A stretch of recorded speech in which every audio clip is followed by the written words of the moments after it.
Shalom, saudara-saudara terkasih di dalam nama Yesus Kristus. Perkenalkan, nama saya adalah Pastor Alex Tribanus Tompul. Pada sore hari ini, saya akan menjelaskan apa itu kepintaran. Mari saudara-saudara simak video ini supaya saudara mengerti apa itu kepintaran. Baik, saya akan jelaskan. Kepintaran adalah kemampuan yang dimiliki setiap orang dalam menyerap, berpikir, dalam menggali setiap informasi. Jika kalau kita memiliki pikiran yang sangat jernih, maka kita bisa menyerap semua materi yang diberikan oleh guru dosen kita di perkuliahan maupun di sekolah. Sama artinya, jika kalau kita mempunyai pengetahuan tinggi, jabatan tinggi, maka kita perlu juga namanya karakter yang membangun iman kerohanian kita. Seperti kita bisa menyerap, menilai setiap firman Tuhan yang benar maupun yang salah. Yang namanya kita diberikan oleh Tuhan, yaitu akal pikiran yang sehat untuk dapat memilah dan menilai. Jadi Bapak Ibu dan Saudara, kita perlu namanya pikiran yang penuh jernih hikmat dari Tuhan Yesus untuk kita. Hari ini saya akan memberikan 3 alasan Tuhan memberi kita pikiran. Poin yang pertama, agar kita bisa berpikir secara positif. Terkadang kita sebagai manusia terlalu berpikir negatif terhadap orang lain. Kita selalu menghina, mengejek, menjelekkan orang, dan kita tidak bisa menjaga lidah kita, hati kita, dan pikiran kita. Tuhan memberikan kita otak atau memberikan pikiran yang bersih. Untuk apa? Untuk kita berpikir, untuk kita apa? Untuk kita menilai yang mana bagus, yang mana tidak bagus kita jalankan dalam hidup ini. Poin yang kedua, agar kita bisa menyerap semua pengetahuan. Selama kita di waktu SD, SMP, SMA maupun SMK dan perkuliahan, kita jalani semuanya. Kalau tidak bisa, kita bisa mencari di Google Chrome. Di zaman sekarang, teknologi berkembang pesat. Jadi kita perlu namanya belajar teknologi, ya.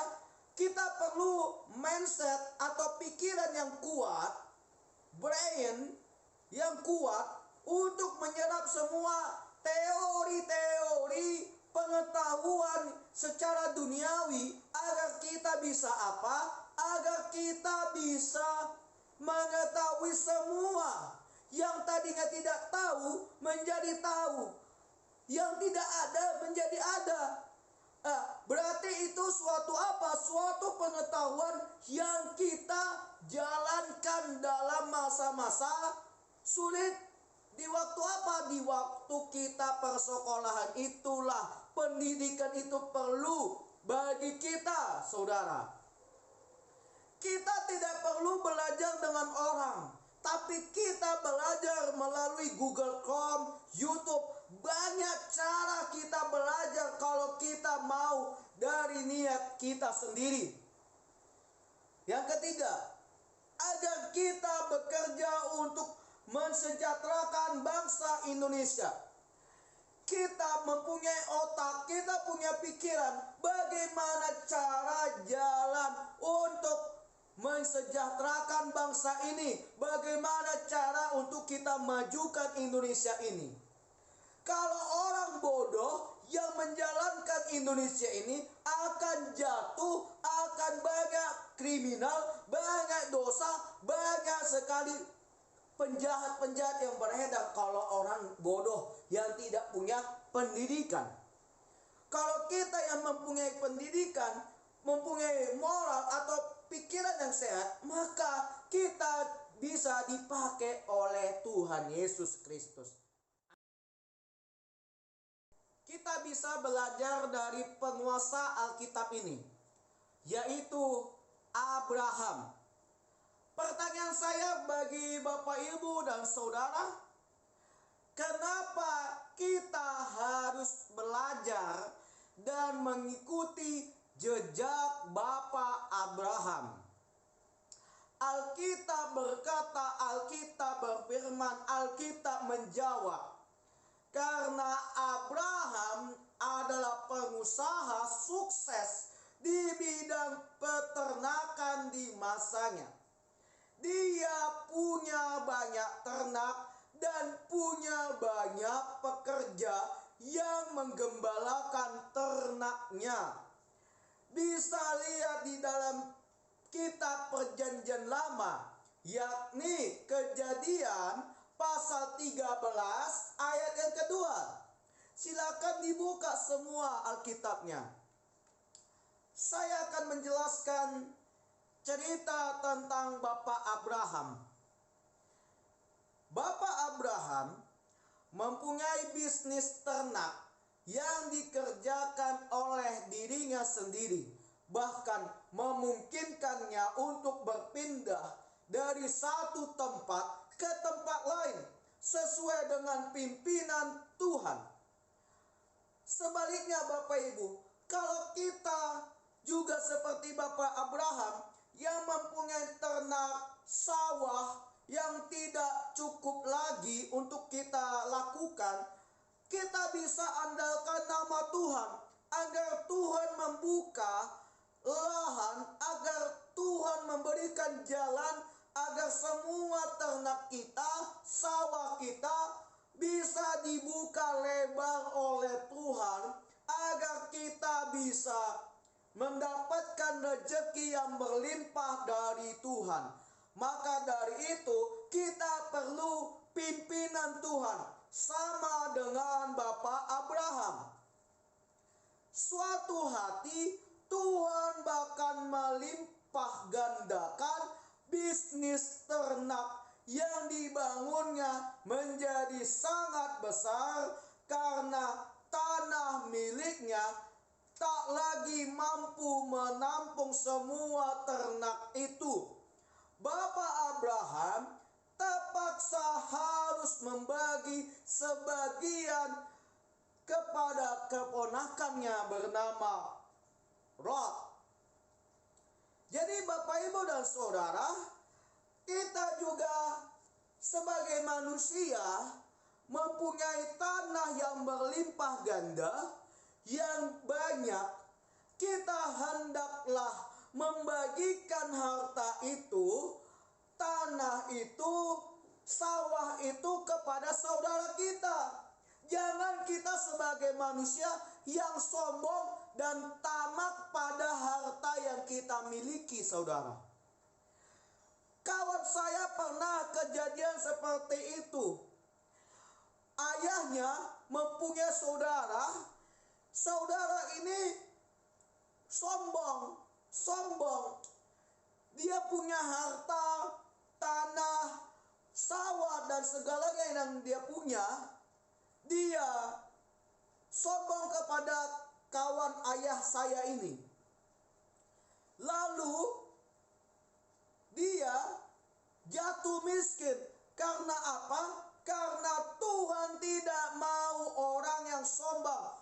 Tuhan Yesus tidak suka dengan orang yang kikir, dengan orang-orang lain. Kita katakan saudara, ada sukacita, ada katakan amin ya. Di sini kita bisa jelas melihat bahwa saudara kawan saya ini jatuh miskin, dan harta berlimpahnya ini diserahkan oleh kawan ayah saya ini. Nah, lalu si saudaranya ini meninggal karena sakit yang dia derita, karena dia sombong terhadap orang lain, yang dikatakan zaman sekarang bahasanya adalah ajab, gitu ya. Jadi Bapak Ibu, jangan sekali-kali kita sombong. Kita harus seperti Bapak Abraham yang selalu membagi-bagikan tanahnya kepada saudaranya yang terdekat. Siapa sangka Tuhan justru memberi pertumbuhan pesat atas bisnis ternaknya dan membuatnya jadi salah satu orang paling kaya di masa itu. Kenapa, saya tanya? Kenapa kita tidak bisa seperti Bapak Abraham? Ya, jawabannya adalah karena kita tamak, karena kita selalu tidak mengandalkan nama Tuhan Yesus. Kita selalu sombong dengan yang kita punya, jabatan yang kita punya. Jadi Tuhan atau iblis mengambil itu semua. Ya saudara ya. Jadi kalau kita seperti Bapak Abraham, kita tidak akan jatuh ke dalam dosa. Dan bisnis yang kita andalkan itu tidak jatuh kalau kita mengandalkan nama Tuhan. Kita harus seperti Bapak Abraham. Bapak Abraham yang punya pikiran, otak yang sehat dan pintar mengolah semua bisnisnya. Kenapa kita selalu jatuh akan bisnis? Karena kita masih orang yang penuh kesombongan, penuh hal duniawi, penuh kedosaan, penuh kemunafikan di dalam tubuh kita. Jadi Bapak Ibu, kembali dengan konsep pribadi kita kepada Tuhan. Kita andalkan nama Tuhan, segala bisnis, segala usaha, kehidupan yang kamu lakukan saat ini. Amin. Ada sukacita saudara? Haleluya. Kita katakan haleluya, haleluya. Oke? Baik. Bacaan firman Tuhan tertulis dalam kitab Amsal pasal 2 ayat yang pertama. Berfirmanlah Allah kepada kita, hai anakku, jika engkau menerima perkataanku dan menyimpan perintahku di dalam hatimu. Demikianlah firman Tuhan.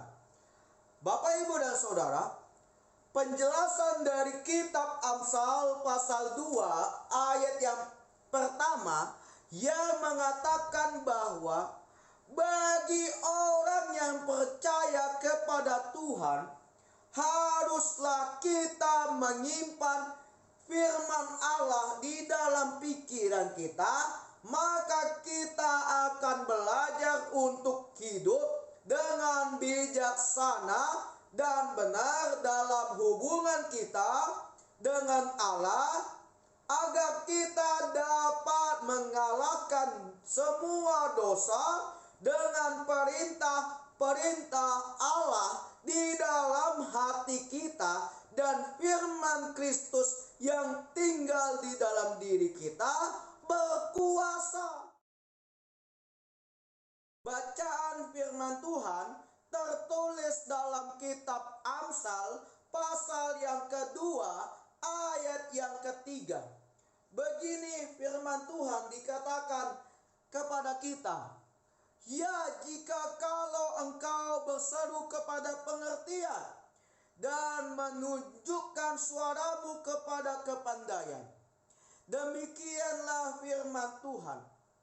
Bapak, Ibu, dan Saudara terkasih di dalam nama Yesus, penjelasan dari kitab Amsal pasal 2 ayat yang ketiga mengatakan bahwa bagi orang yang percaya kepada Tuhan, haruslah kita mempelajari, memperdalamkan firman Allah dengan bersungguh-sungguh, dan kita harus disertai sikap doa dan sungguh-sungguh berseru memohon hikmat dan pengertian dari Tuhan Yesus.